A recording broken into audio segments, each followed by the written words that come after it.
What's up guys, welcome back. Today we're back with the top 10 mage ultimates in the game. For my other best ultimates videos, I've been doing them as top 5s, but since there's so many more mages in the game than any other class, I couldn't really narrow it down to just 5, so it's going to be a top 10.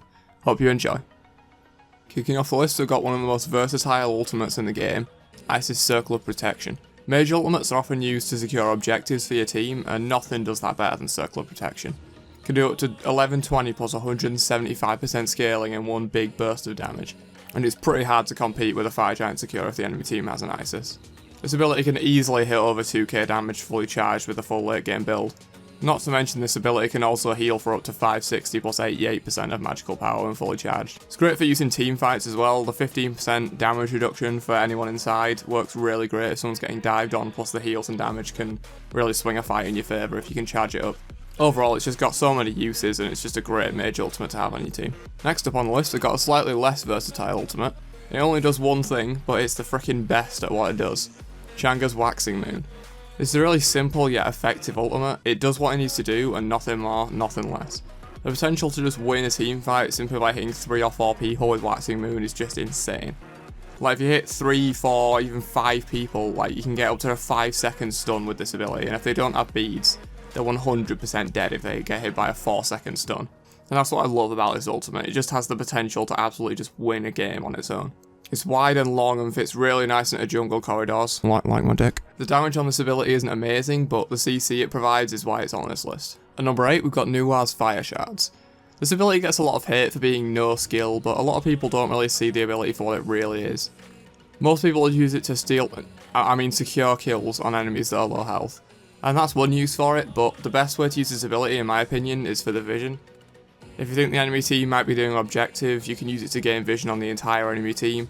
You can also catch enemies out of position on rotations and things using the vision that the ultimate provides. But of course there's a damage on this ability as well, which can do up to 2000 base damage with 150% magical scaling if you use it on 5 people. There's also the safety factor of the abilities too, since Nua has no true movement ability, she just has a speed buff and some self peel with a stun and stuff. The self-banish on the ability can give you a few vital seconds to refresh your cooldowns or get out of the fight and allow your team to swoop in and save your ass. Overall, it's just a solid ability that's definitely a deserving number 8 spot on the list. Next up on the list, we've got probably one of the most underrated mage ultimates in the game in my opinion. Nox's Night Terror. Can deal up to a total of 600 base damage with 100% scaling, so it hits decently hard in the late game, but you don't really take Nox ultimate purely for the damage that it does. It can be somewhat hard to hit the initial line skill shot of the ability, but you can detonate it at max range or on a wall, and it does a pretty sizable AoE explosion, allowing you to hit multiple people with it. But the part of the ability that makes it really exceptional, and not just your typical high damage AoE mage ult, is the massive AoE damage reduction that it can provide. This ability applies a flat 40% reduction at all ranks target's damage output by the ability, so even at level 5 it's a 40% damage reduction to anyone hit by it. That's absolutely crazy how much it can impact a fight. If Thoth's about to ult you, just throw a Nox ult, you might hit Thoth, maybe a couple other people, and instead of Thoth hitting your carry for 1000 damage, it now does 600. I really see people giving this ability the credit it deserves, because I don't think they see the potential in the damage reduction and the supportive aspects of this ability that it really has, so that's why I put it up at number 7. At number 6, we've got a very unique mage ultimate, Alquang's King of the Eastern Seas. A 30% execute on a burst mage that could do the other 70% of your health in one ability. Sign me up, man.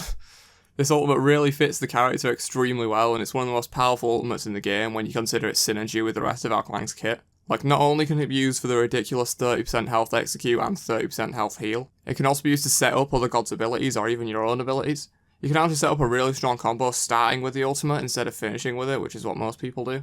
You can ult them into the air for some decent damage, and then use Water Illusion under where they're going to land, then do your typical 2-3 combo with Poly as they land and blow up the decoy. It can actually one-hit people if they have no way out of it with beads or Aegis or anything, because as soon as they hit the ground they're getting hit by 3 different abilities and Polynomicon and they just blow up. Plus there's also the potential to set up your Ra, Searing Pains, your Thoth Final Judgments, that sort of stuff by just throwing someone into the air and getting sniped, which makes it a really versatile and useful ultimate to have on the team, that's why it's at number 6. Speaking of Final Judgment, Thoth's ultimate's at number 5. This ultimate is a bit more of your typical one-hit mage ultimate that does a ridiculous amount of damage but not much else. But boy does this ability do a shit ton of damage. 640 plus 120% of magical power in a single hit. Late game this can hit a carry for 70% of their health easily. Granted, it takes a few seconds to fully charge up, but being able to cancel the ability whenever you want if you can't find a chance to fire it is really amazing. Not to mention, it's probably one of the longest range ultimates in the game that's not global when it's used with the glyph.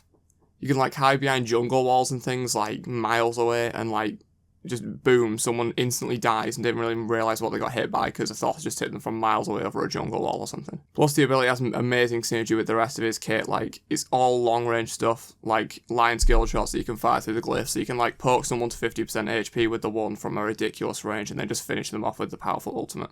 The potential to just win a fight purely on hitting a Thothel on more than one person is why it's so amazing. Like, you can hit like their carry with a Thothel, take them out of the fight, and that's really good, but if you end up hitting more than one person with a Thothel, you're probably going to win that fight unless something else goes drastically wrong with your team. Speaking of ultimates that can win fights on their own if you hit multiple people, at number 4 it's the Queen of Pentakills, Scylla, and her ultimate, I'm a Monster. I rate this ultimate just slightly higher than Thoth's for a couple of reasons.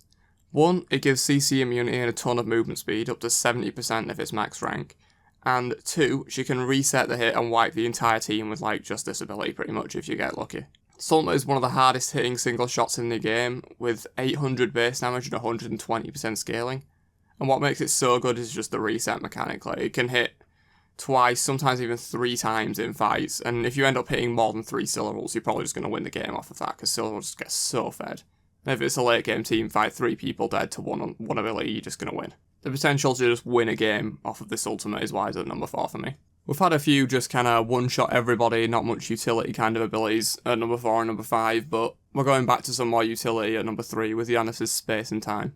It can be used in so many different ways, like rotating multiple teammates to a fight, stealing objectives, or just plain sniping people. Nothing compares to Janus' ultimate in terms of global rotations. Like, you have certain gods that can rotate globally or semi-globally, like Rat, Thor, Athena, that sort of stuff. But nothing compares to a Janus being able to transport your entire team across the map in a matter of seconds. Like, if you're doing a Gold Fury and think the enemy team's trying to sneak a Fire Giant while you're doing it, burn the Gold Fury, Space and Time over a Fire Giant, probably kill a few people with it and take the Fire Giant. Like, it's just an insane ability to have on your team. While this ultimate is less useful in other game modes like Arena and Assault, where it's more just used for the sniping rather than the global map rotation, I'm mainly making this list based on Conquest, and Janus' ultimate is one of the best in the game for Conquest. Number 2, we've got Poseidon's Release the Kraken. It's not the highest damage ability in the game, it's fairly easily beaten out by stuff like I'm a Monster and Final Judgment. So you ask, why is this so high up on the list if it does less damage and can't reset itself? For me, it's the ease of use of the ability. It's really hard to miss a Kraken, especially if you combine it with Whirlpool and or Gem of Isolation on your Whirlpool.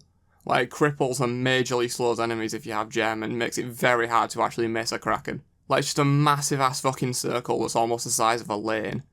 And it just makes it really easy to cover an entire jungle corridor with it and wipe out multiple people with the Whirlpool Kraken combo, even from over walls. It can deal up to 610 plus 90% of magical power without its Tide Meter bonus, which will give it a bonus 20% damage. Which is a bit lower than similar ultimates, as I said, but the ease of use and the amazing, like, massive AoE knock-up that you can apply to people just makes it a little bit better than those 2 ultimates I've listed previously, in my opinion, so I'm giving it the number 2 spot. Alright, on to number 1. What else could you expect for being the best mage ultimate? One that can give you the other 9 ultimates on this list and some other abilities to boot? Of course, it's the Morrigan's Changeling. We talked a lot about versatility on this list, and the Morrigan is the queen of versatility with this incredibly powerful ultimate. This ultimate makes it incredibly hard to put Morrigan behind, or shut her down, since if you get fed, she can just turn into you and blow up your entire team with ease anyway. The cooldown of the ability is pretty long at 160 seconds base, but it does scale down to 80 seconds in the late game, which is really powerful. That's actually lower than some mage ultimates once you get rank 5. But the long cooldown can be alleviated by items like Chronos Pendant and other CDR items in general, really. This ability gives you the option to adapt to nearly any situation. Just like, need to get out of trouble? Boom, Thanatos, press 4 and you're out of there. Need a good initiation or follow-up initiation? Boom, now you're Bellona and you can Roma Invicta those bitches. Need a more traditional mage and one-hit their carries? Boom, you can be Poseidon and release the fucking Kraken on them. There's just so many situations where this ability is so good, and it's really hard to find flaws with it other than the long cooldown and only getting 10 seconds as the god. There's also the issue of not ranking the correct ability for certain gods. Like, if you're leveling, say, her 2 for wave clear, and then you ult into a Thanatos, you're going to have the points in Scent of Death, its movement speed and penetration buff, rather than Death Scythe, which kinda sucks. But you can play around this and minimise the drawbacks, and overall it's just a super strong ability, and probably one of the best ultimates in the game overall, but definitely the best mage ultimate. So that's my thoughts on the top 10 best mage ultimates in Smite. Let me know if you agree or disagree. Also leave a comment if you have any ideas for new top 10s or top 5s. That's about it. Peace out, nerds.